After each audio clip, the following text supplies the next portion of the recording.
It's for a good cause, I swear. By Sarah1281. Chapter 33. Defining sanity.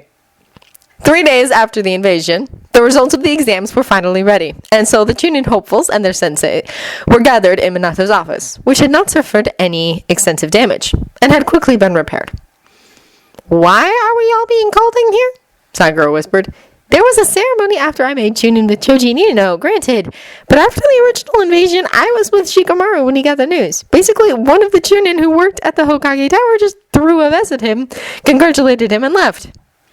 "I'm sure they didn't just throw it at him," Naruto said skeptically. He had a lot of faith in the ninja he wanted to someday govern, but he knew that Sakura would know better than anyone else, since it never actually happened to anyone who hadn't been time traveling. Sasuke and Kakashi had been made comatose by Itachi, and he himself was off trying to convince Tsunade to come back and take up the mantle of Hokage.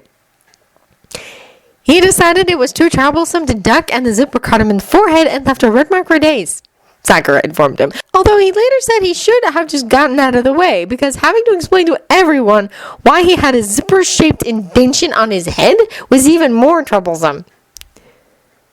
Last time they probably kept things more low-key because the Saindame was dead. The Itachi snuck back into Konoha and managed to have a nice lunch and do Kame knows what else before being detected, and then took on 3 Jonin at once and won, and Kakashi and I were in the hospital. Sasuke answered. Besides, Suna's change of heart means there was a lot less damage done than there could have been. "I know that they were in the exam and all, but why are they even here?" Kiba demanded loudly, pointing at Temari, Baki, and Gaara. "Why do you ask me such questions?" Gino complained. "You just answered it yourself."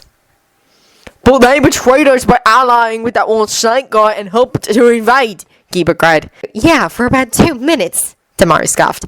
"Then we realized that we, too, had been betrayed and helped save your precious Konoha." "It's still weird," Kiba insisted, crossing his arms. "Oh, you have no idea." She's unconsciously eyeing her little brother. "You know, when I first entered this exam, I thought it would be a good opportunity to test my power of youth and hard work against the plethora of geniuses that were also in the exam, and I believe I was excited," Lee confided. "But now I see that I was absolutely apathetic compared to how excited I am now. I must confess, I never truly believed an S-class missing nin could be brought down by taijutsu alone. I will never doubt again." "Oh, great," Ninja groaned. "Just what he needed. More enthusiasm. If Senton weren't on my team, I would seriously consider joining Anmu. I really would."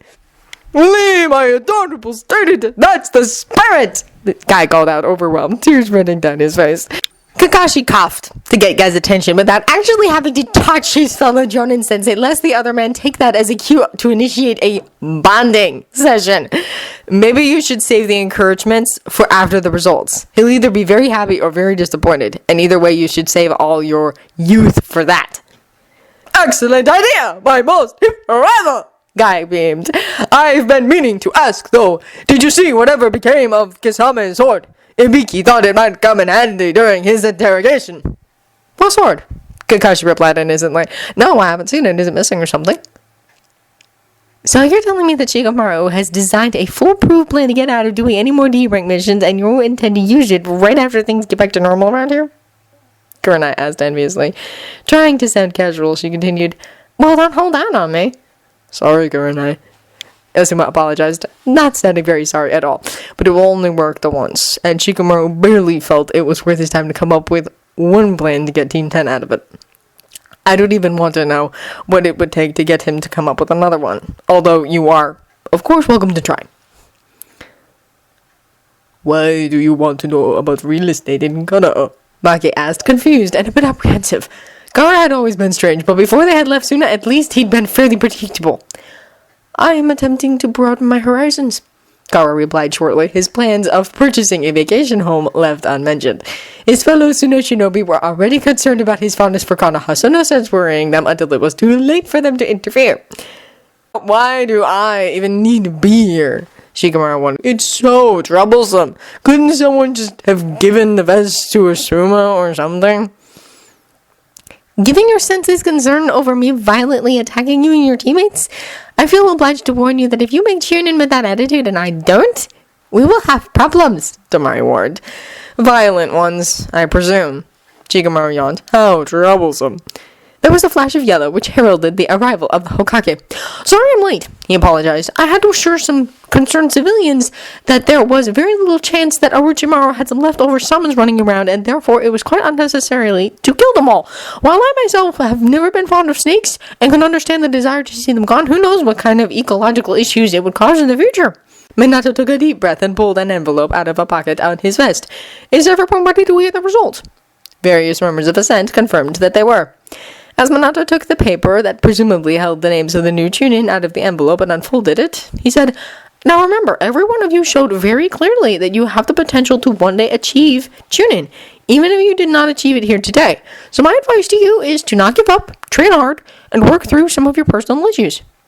I promise I will convince you that fate does not control your life. It is the last thing I do. Neji, leave out. Neji closed his eyes tightly but did not respond. First, from Suna, I am pleased to say that both Tamari and Gaara are qualified to be chunin. Minato began. Gaara is going to kill us, Tamari grinned. He could try, Gaara replied succinctly.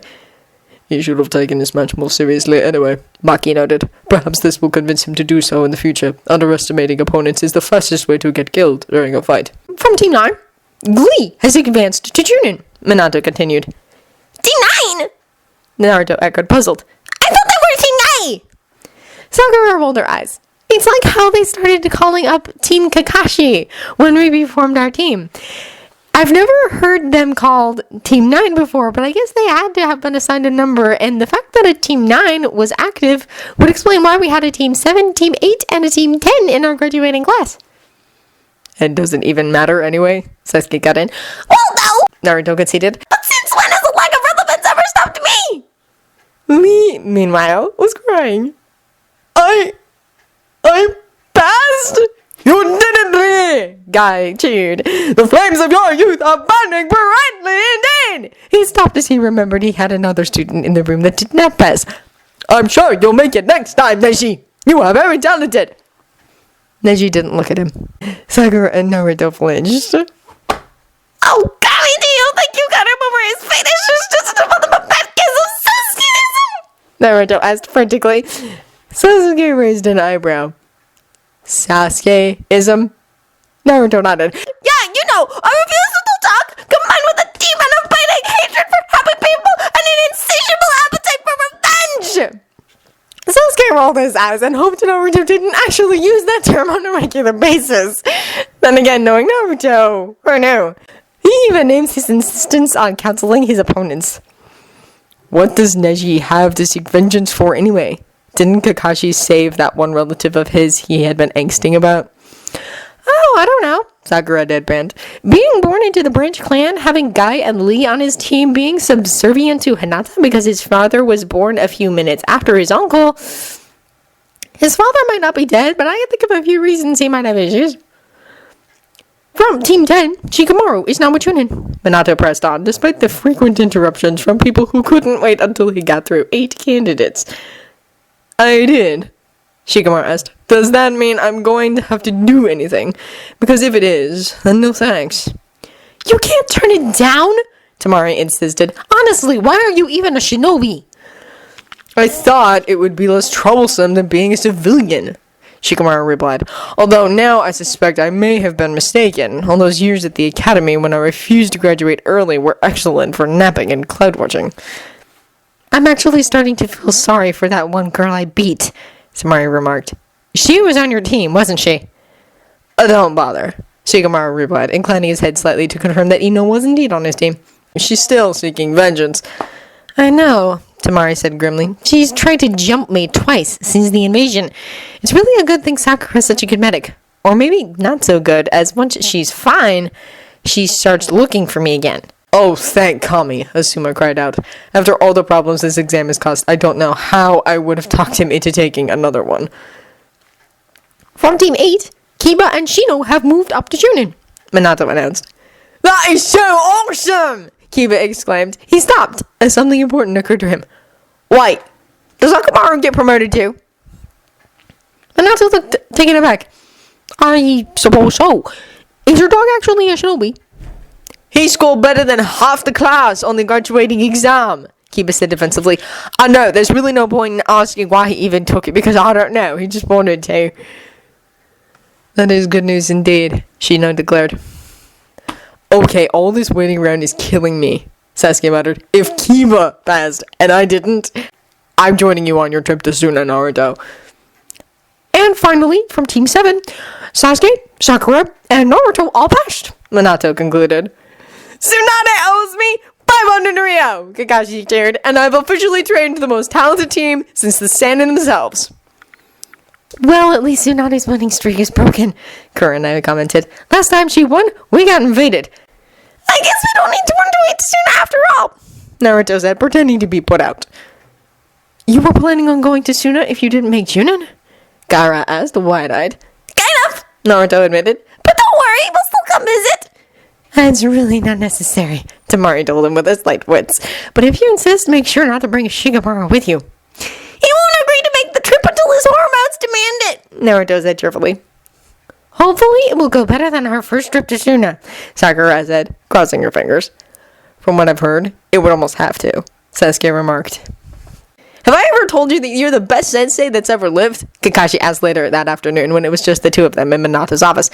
Because either way, I feel it would be remiss of me not to mention it again.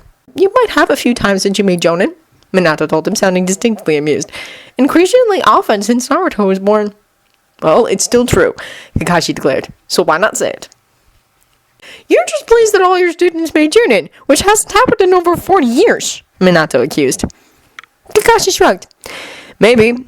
I had hoped it would happen, but things got a little dicey towards the end, what with the invasion and all. Who did Orochimaru end up picking? Or was his note something else entirely? Minato shook his head. No, he did what he said he would and gave his recommendations. The first name on the list took up half the page, which was Sasuke's. It's a bit concerning, but I think it was just because of his interest in the Sharingan. He also wanted Neji to pass because he was shielded with the Byakugan, Naruto and Gaara to pass because they are Jinchuriki, and Sakura to pass because she held her own against two very powerful dojutsu wielders. So basically, Orochimaru wanted me to achieve the same reputation as a teacher as the professor? Kakashi summarized. Maybe we misjudged him. Minato snorted. I doubt it. Normally we don't have so many people pass, but as I've said from the beginning, this was a very exceptionally talented bunch. I just hope it doesn't cause problems that 7 of the 8 candidates made it through, but not Neji. I don't want Hiyashi in here complaining I'm being biased. I'm sure he's grateful enough that Neji shut up about fate for 2 seconds to overlook the potential slight, Kakashi assured him. Besides, it's one thing to stop in the middle of a fight to start ranting if you're going to use it to effectively neutralize an opponent and possibly turn them into an ally like Naruto does with this therapy jutsu. But stopping to tell people to give up because they're failures? There are so many ways that could backfire, not the least of which is making his opponent mad enough to break through their limits. True, Minato acknowledged. It's not often that the MSR causes someone to fail, and not the lack of ability, because it really isn't that hard to pass. But it does happen. It's a good thing Lee qualified now, though, because in a few years I could see him being more youthful than his mentor, and Shikamaru almost had to pass because, as Asuma said, he is almost absurdly unmotivated, and the best way to counteract that is by forcing some responsibility on him. Were there any concerns with my minions? Kakashi asked curiously. Students, Kakashi, Minato corrected absently. I was a bit concerned with how desperate they were to pass. But then again, I did know what was at stake, and I kind of feel that it's enough that I had a demon sealed into my son. If I force him to deal with Guy every morning until you take pity on him and show up, then no one will believe I don't hate Naruto. And what about everyone else? Kakashi queried. Kiba conversing with his dog was a bit of a sticking point because the dog wasn't a summons that could actually speak, Minato confessed. But it did actually seem to give him information he had no other way of being aware of, so maybe it's just an Inuzuka thing. Besides, I really don't want to start an incident by accusing a well-respected clan of being crazy. Even if they totally are, Kakashi asked. Especially if they totally are, Minato confirmed. There were no real problems with Shino, and even though Tomari was initially part of the invasion, she thought it was an order from her Kazekage, so I suppose I really can't hold that against her. As for Gaara, he showed signs of the demon inside of him trying to break free during his match with Sasuke, but he did an admirable job of holding it back. And even though his sand coffin seems like it would be an all-purpose move he could use to finish any fight, he had to actually strategize with his sand during his matches. Minato-sensei?